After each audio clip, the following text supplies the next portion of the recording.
Nací casi con el siglo, en 1907. Nunca conocí a mis padres, esa fue mi mayor frustración. Durante años esperé encontrar algún dato, alguna referencia, pero nada. Al poco tiempo de vida fui llevado a un orfanato llamado Santa María, que se encontraba en la localidad de San Nicolás de los Arroyos, a la vera del río Paraná, en donde viví hasta mi juventud. El recuerdo más remoto que tengo se remonta a los 4 años, y quien más me ha impactado de toda la gente que conocí fue sin duda el padre Carlos, que estaba a cargo del lugar. Cuando yo nací él tenía menos de 50 años, y era el cura párroco del lugar. En aquellos años la ciudad todavía no se había cimentado y su apariencia era la de un pueblito aislado de la gran ciudad. Según lo que me contaron los que me conocieron desde muy niño, al principio era muy díscolo y rebelde, pero a los pocos años me puse más dócil. No sé si será muy justo lo que voy a decir, pero gracias al cariño y la atención que pusieron en mí las personas que tuvieron a cargo la difícil tarea de criarme, pude suplantar casi sin problemas el amor de la madre que no tuve. Tal vez haya favorecido el hecho de que allí todos estábamos en la misma situación, y creo que nos comprendíamos y éramos comprendidos mutuamente. Podría afirmar sin vacilar que fue la mejor época de mi vida, aunque, por supuesto, no estuvo exenta de conflictos. A veces llegaban muchos chicos que habían conocido a sus padres, y los habían perdido en un accidente u otra desgracia semejante, y se mostraban irritables y aviesos. Nosotros, como no entendíamos lo que les sucedía, frecuentemente nos burlábamos de ellos, llegando a veces a hacerles bromas muy pesadas, fruto de nuestra ignorancia, que en algunas oportunidades terminaban en tragedia. Recuerdo que un buen día llegó un niño de unos 6 o 7 años, acompañado de una tía suya, que le explicó al padre Carlos que los padres habían muerto al hundirse el barco en el que viajaban hacia Europa, y que le habían encargado a ella que lo cuidara durante los 3 meses que duraría el viaje. Al enterarse de la tragedia, la mujer le dijo al niño que el padre había conseguido un buen trabajo en donde había ido, y que estaba juntando dinero para comprar una casa y quedarse a vivir allí, junto con él y su madre, pero hasta que no la comprara no deseaba que él fuera, para darle una sorpresa. Pero pasaban las semanas y el niño se impacientaba, y quería que su tía lo llevara junto con sus padres. Llegó un momento en el que se puso sumamente indócil y rebelde, y le exigió a su tía que le mostrara las cartas que le enviaban sus padres. Ante la negativa de la tía, el niño se negó a comer y a levantarse de la cama hasta no obtener lo que pedía. La mujer, temiendo que se resintiera su salud, y para evitar que continuara sufriendo, decidió afrontar la realidad. Entonces le dijo que, estando una noche en Europa, mientras su padre cortaba leña para calentar la casa, un gran lobo se había comido a su madre. Al enterarse el padre desesperado, decidió ir a buscar al lobo para matarlo, y luego de varios días de intensa búsqueda por toda la zona, lo encontró y mantuvo con él una encarnizada lucha, al cabo de la cual sacó un gran cuchillo y lo mató. Pero desgraciadamente el lobo era más fuerte que él, y lo rasguñó de tal modo que lo hirió gravemente, muriendo al día siguiente. Cuando la gente del pueblo se enteró de lo que había ocurrido comenzaron todos a vivarlo y a aclamarlo, y esculpieron en su honor una enorme estatua, en la que decía, murió por defender a su esposa, tal era el amor que le tenía.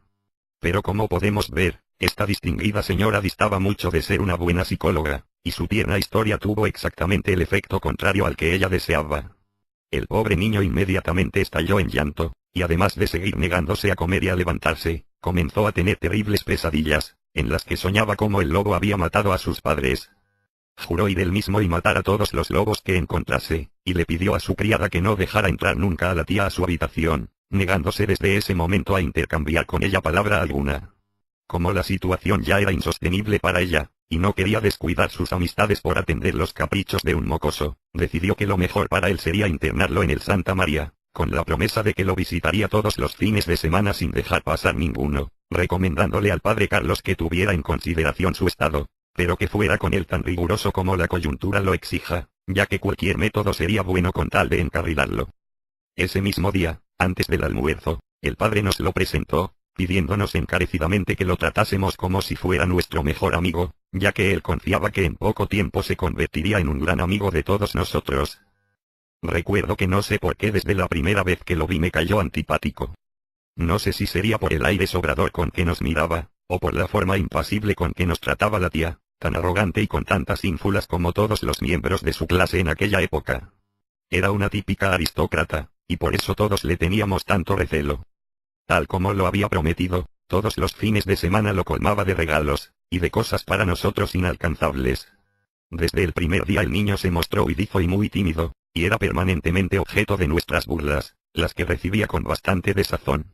Evidentemente no se sentía como uno más de nosotros, que lo rechazábamos y despreciábamos constantemente, ya sea por su forma de ser o por cierto resentimiento, a raíz de que él, por pertenecer a una familia muy adinerada, tenía muchas cosas que nosotros ni soñábamos. Después de un breve tiempo llegó a tener un trato preferencial por parte del padre Carlos, ya que éste se había hecho muy amigo de su tía, con la que todos los domingos a la hora de la siesta tomaba el té. En realidad, la bebida preferida por el padre era el mate, y el té le resultaba bastante desagradable, pero con tal de no desairar a su importante huésped, todos los domingos hacía el sacrificio.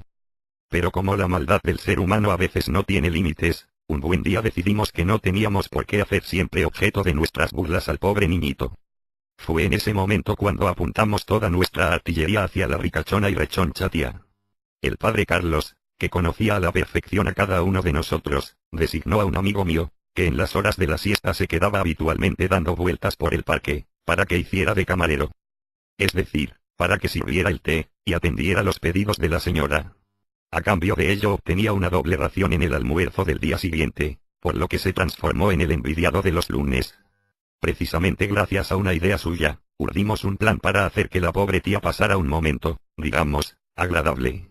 Como el padre Carlos no revisaba las camas los domingos en la siesta, ya que estaba ocupado en acicalarse para recibir a su visita, 5 de nosotros nos escondimos en una habitación desde la cual se podía ver la sala contigua, que era la que usaba el padre para recibir a las visitas importantes.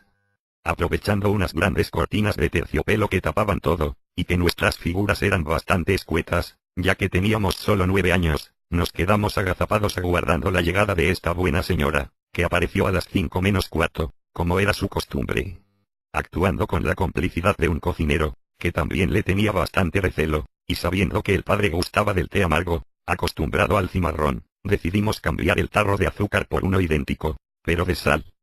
Recuerdo como si fuera hoy el momento en que nuestro amigo llevó los 2 pocillos, agarró la tetera, sirvió primero a la tía y luego al padre, e hizo la pregunta clave. Mirando fijamente a la mujer, le preguntó, ¿quiere azúcar, señora? Sí, por favor, dijo ella. ¿Y usted, padre? No, gracias hijo. Puedes retirarte, contestó el cura. En ese momento tuvimos que contenernos para no largar una carcajada, si no se descubriría todo. En cuanto tomó el primer sorbo, puso una cara de asco que pensamos que iba a vomitar, o a pedir la cabeza del cocinero.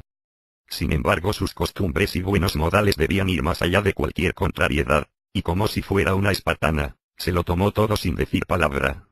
Era toda una dama, y hubiera sido muy descortés quejarse de lo que le daba su anfitrión, que tenía a su sobrino también catalogado.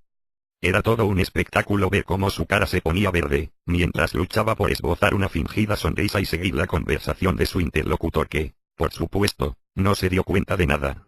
Cuando todo terminó, y les contamos a los demás lo que habíamos hecho, todos nos festejaban nuestra hazaña, y nosotros nos sentíamos como verdaderos héroes. Incluso hubo quienes quisieron seguir nuestra gesta y hacerle otras cosas mayores, como romperle los vidrios del auto, poner un ratón en la taza, esconderle el sombrero, orinarle el sombrero, romperle el sombrero, etc. Al fin otros más ingeniosos decidieron inventarle un romance con el mismo padre Carlos, que casi le cuesta el puesto y la sotana. Lo cierto es que la pobre tía de nuestro compañero fue una mártir durante 6 meses, cuando se produjo el gran escándalo y la tan mentada tragedia. Todo tuvo su origen cuando alguien, no recuerdo quién, nos contó la historia del lobo, que nosotros tomamos como un motivo más para burlarnos de nuestro amigo. Resulta que una buena noche, o mala noche, por las derivaciones que tuvo, mientras el chico estaba durmiendo, uno de nuestros compañeros, llamado Álvarez, se cubrió todo el cuerpo con una sábana, se sujetó con una cuerda 2 tenedores sobre la cabeza, como si fueran grandes orejas, y se puso un zapato sostenido entre el pecho y el mentón, de modo tal que su sombra a través de la pared reflejaba la silueta de un lobo. Mientras el buen Álvarez se desplazaba sigilosamente, y la sombra se agrandaba hasta llegar frente a la cama de nuestro amigo, otro chico comenzó a hacer ruido con una cacerola, que había robado de la cocina esa misma tarde. Estábamos todos pendientes de esa travesura que nos costaría muy cara. Ayudados por la penumbra, ya que la única luz que teníamos de madrugada era la luz de la luna, siempre que la noche fuera clara, la enorme figura del lobo se extendía en la pared que estaba frente a la cama de nuestro amigo, y llegaba prácticamente hasta el techo. Cuando el otro niño comenzó a golpear la cacerola, Nuestro amigo se sobresaltó, y al ver la sombra de Álvarez quedó pasmado. Inmediatamente, cuando nos dimos cuenta de que estaba despierto, comenzamos a aullar, y el miedo se convirtió en pánico. Nuestro pobre mártir comenzó a llorar desgarradoramente, y a gritar con desesperación, mientras trataba de acurrucarse entre las sábanas. Nosotros, lejos de condolernos, comenzamos a reír a carcajadas. Como nuestro pobre amigo comenzó a temblar y a gritar cada vez más alto, Álvarez trató infructuosamente de taparle la boca con el zapato que llevaba a modo de hocico, pero ya era demasiado tarde. De pronto se oyó que alguien subía rápidamente por las escaleras de madera. Alguien gritó: «¡Es Cárdenas!». En ese momento Álvarez hizo un último esfuerzo para que nuestro amigo se callara, y pegándole una cachetada le dijo que se hiciera el dormido. En ese momento actuamos con una rapidez digna de admiración. En cuestión de segundos todos volvimos a nuestras camas, pero Álvarez, con el susto que tenía, no pudo quitarse su disfraz lobuno. No habían pasado más de 2 minutos cuando entró Cárdenas, quien nos daba clases de literatura y latín, y era un verdadero dictador para nosotros. Don Miguel de Cárdenas era un robusto hombre de unos 65 años, aproximadamente 1,80 m de estatura, y 120 kilos de peso. Siempre pulcro en el vestir, de cabeza grande y canosa, tenía rasgos fuertes que eran destacados por un enorme bigote, que lucía al parecer con orgullo. De voz potente y carácter firme, hablaba con vehemencia y usaba frases largas y a menudo densas, quizás para hacer gala de su erudición. Cuando miraba fijamente a alguno de nosotros siempre debíamos bajar la cabeza. Pero como no todo lo que reluce es oro, ese día don Miguel, tratando de llegar pronto para averiguar la causa de tanto griterío, se nos apareció con una bata que le cubría todo su rechoncho cuerpo. Pero aún sin su vestimenta característica su sola presencia nos inducía respeto, y en algunos casos hasta cierto temor. Recuerdo que esa fatídica noche, en cuanto entró notó alguna anormalidad. Pero antes de gritar o exasperarse, comenzó a recorrer con la vista las por entonces silenciosas camas, sin abandonar en ningún momento el gesto adusto y severo. Esos segundos de tensa espera nos parecieron siglos. Los nervios nos carcomían. Estábamos todos esperando que la fiera lanzara el primer alarido. Y así fue. Una vez que terminó de recorrer con la vista toda la sala, se paró en el medio y exclamó con furia: «¿Me quieren explicar qué fue ese alboroto?». Ni bien terminó de decir esto volvió a reinar un silencio sepulcral.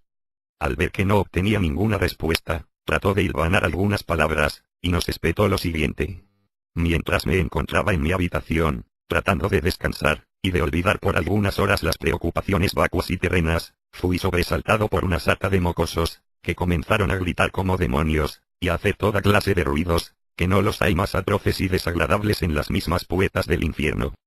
¿Es posible que a una persona se le niegue el derecho a descansar? ¿O acaso fue todo ilusión mía? Porque ahora parecen niños silenciosos y ordenados, pero hasta hace 5 minutos no eran sino bestias salvajes. ¿Cómo explicar esta extraña metamorfosis? Quienes me hayan sacado de los placenteros brazos de Morfeo, sean sometidos al castigo. Que se levanten los salvajes si no quieren que esto pase a mayores. Supongo que ahora entenderán por qué decía que don Cárdenas gustaba de frases largas y densas, ya que esa era su natural manera de hablar. Pero nosotros no entendíamos ni la mitad de las cosas que nos había dicho, aunque comprendíamos la gravedad de la situación, ya que los castigos de Cárdenas eran una costumbre. Ninguno quería asumir las responsabilidades, y menos que nadie Álvarez, que estaba tapado de pies a cabeza. De pronto el profesor vio que debajo de unas sábanas alguien se movía y temblaba. Cuando fue a destaparlo vio que se trataba nada menos que del adinerado y huérfano niño, que prácticamente estaba terminando de hacer entre las sábanas una laguna. Don Miguel, al verlo con los ojos llenos de lágrimas y tiritando, no pudo contener su cólera, y exigió una explicación. «Es que tuvo una pesadilla y se asustó», dijo uno, con bastante temor. «Así», replicó Cárdenas con ironía, «y los gritos, y los ruidos, y las risas». Como nadie osó contestarle continuó diciendo que merecía una explicación, y que la iba a obtener a cualquier precio, cuando por una travesura del destino vio que uno de los niños estaba tapado totalmente. Al preguntarle por qué estaba así no obtuvo respuesta. Al destaparlo vio entonces al pobre Álvarez, colorado como un tomate y muerto de miedo, aún sin poder quitarse el disfraz de lobo.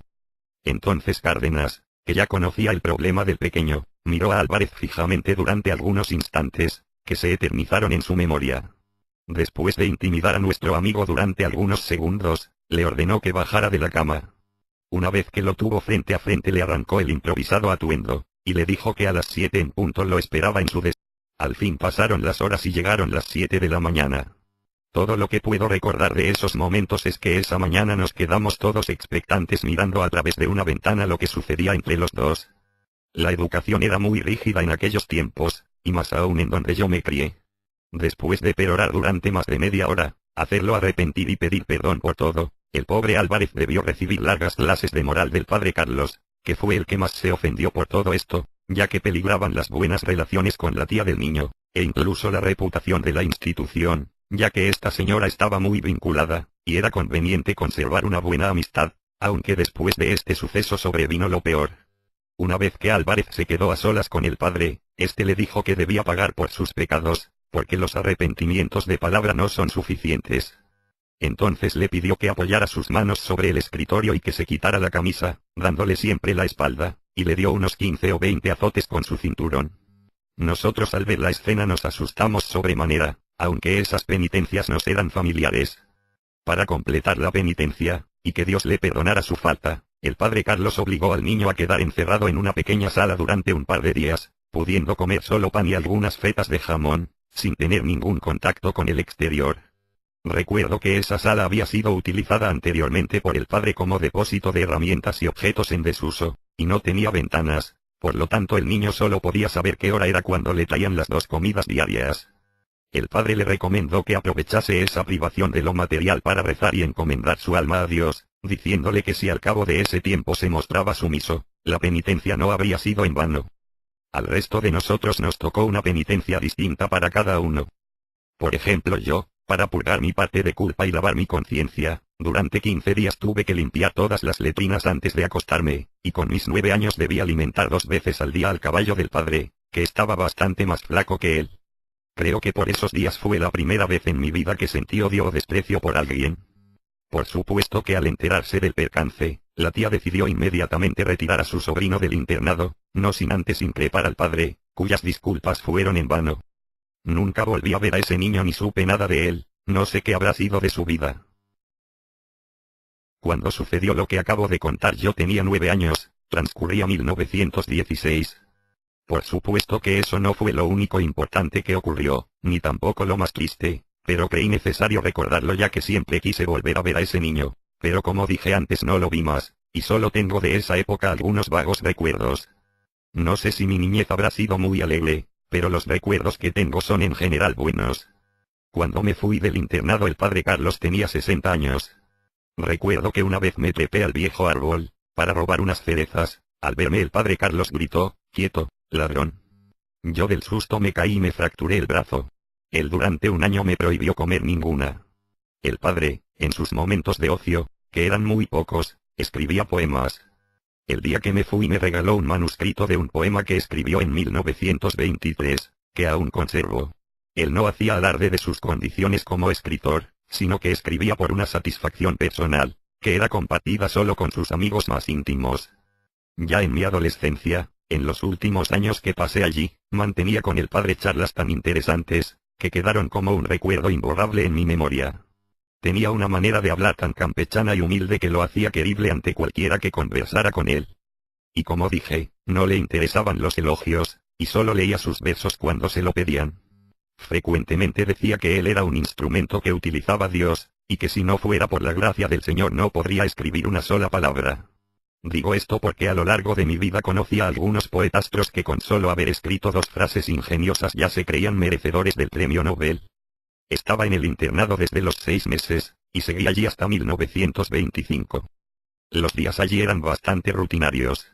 Nos levantábamos a las 7, limpiábamos las camas, desayunábamos, rezábamos media hora, teníamos clases con don Miguel de Cárdenas durante 3 horas, almorzábamos, dormíamos la siesta y luego hacíamos algún deporte bajo la dirección del padre, cenábamos y nos volvíamos a acostar. Los domingos por la mañana el padre nos daba misa en una pequeña capilla, y a veces nos llevaba a dar una vuelta por el pueblo. La misma rutina fue repetida incesantemente durante los 18 años que viví allí. Aún tengo presentes en mi memoria los atardeceres que llenaban de color el horizonte, el chocolate de los domingos, el árbol de los cerezos, las peroratas de don Miguel haciendo alarde de su erudición, el carro que por las mañanas traía la leche, el olor que tenía el campo los días de lluvia, el padre Carlos tocando la guitarra, las travesuras infantiles, la inocencia, ¿Dónde quedó todo eso? En mi vida tuve muchas cosas, pero sin duda hubiera dejado todo si pudiera volver a vivir esas épocas. Parece mentira que uno recuerde con tanto cariño cosas al parecer insignificantes. Como me dijo alguien alguna vez, no importa las cosas grandes que uno haya hecho, la verdadera felicidad se encuentra en lo cotidiano, en lo que a veces a simple vista parece trivial. Son tantas las imágenes y los recuerdos que vienen a mi mente que no sé cuál escoger. Seguramente los momentos que pasé en mi niñez junto con el padre Carlos, y esos hermosos atardeceres que se veían a través de mi ventana, cuando por ella veía alejarse el carro del lechero, mientras soñaba que tendría una vida hermosa por delante, y que todos los días serían tan maravillosos como aquellos, en los que el mayor temor era la mirada amedrentadora de Cárdenas. Y la vida pasó, y las hojas del almanaque se fueron cayendo sin que me diera cuenta. Qué hermoso sería si pudiera volver a vivir todo aquello, con la misma intensidad. La vida me ha brindado tantas alegrías como sinsabores. La madre que nunca conocí, el padre Carlos, Cárdenas y tantos otros que dejaron su huella indisoluble en mi corazón. Con mis casi 80 años a cuestas me permito decirles que hay algo que, pese a todos nuestros problemas, debe alegrarnos y darnos ánimo. Estamos vivos, eso es lo más maravilloso que nos puede pasar. A pesar de los sufrimientos, las penas, los dolores, y todas las dificultades que podamos tener, siempre hay un motivo para seguir viviendo.